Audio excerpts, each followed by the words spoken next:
We've drifted down to breezy Barbados, and it's time to go 150 feet under the Caribbean Sea with NKOTB for a little underwater anthropology lesson. I see a fish. Where? In and amongst the reef. It's very small. The kind you'd find in your fish tank. Oh, there it is. Coming up on your right, the Great Barracuda. The Great Barracuda is up next, folks. Anyone got a turtle head? We got Xanax. And next up on the main stage is the squirrelfish. Turtle heads. Who knows what hidden treasures are on that thing? That's cool. That was the great shipwreck of 1892, man. What they found there was not treasure of gold or silver, man, but the soul of Jacques St. John, the patron saint of the shipwreck, man.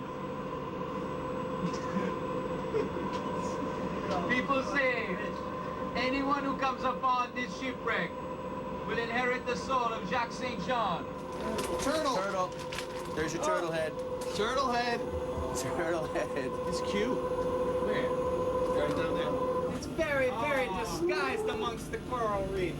That turtle is 700 years old. I find that some of the really great music stories have these really great kind of beginnings, and I like how with you guys, I mean, it was so big, and then you got that story of that DJ who started playing the song, I think in Florida, right? So how old were you guys when that happened? Like, could you know that was happening at that time, and someone said, okay, this pop station is playing the shit out of this song, and it's about to get huge? I remember we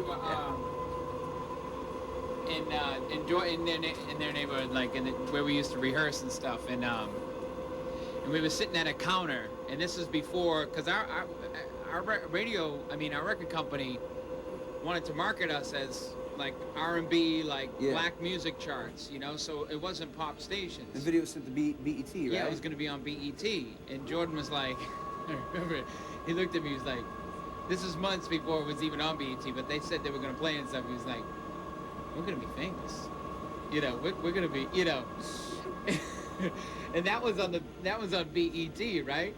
And that only went, but then that record went to 55 on the black charts and like just stalled, and we were like, now what? A couple of stations I think take credit for playing the song. I think there was one in Florida and one in Tampa and then one in Phoenix or something like that. Denver? Wow, okay, and there you go. What was one of the first moments when you realized it was about to get like out of control? Do you remember? Can you pinpoint a moment? Well, it did happen pretty quickly, actually. Once Please Don't Go Girl started getting played on MTV, it just happened very, very, very quickly. I remember one time we were on the bus. We just performed at a theater, and we came out and got on the bus. This was a big, huge tour bus, and we felt it shaking or whatever. Some people like, you know, it might be an earthquake, but it turned out that you know, all the girls were getting out of the theater, and they started like swarming the bus and pushing the bus back and forth, and this big huge tour bus was shaking back and forth, and that was one of the times that I said to myself, wow, this is getting really, really big. And we used to reference the Beatles and stuff like that. Oh, with the Beatles and stuff. But it was crazy, man. Like, yeah, it was like Beatlemania.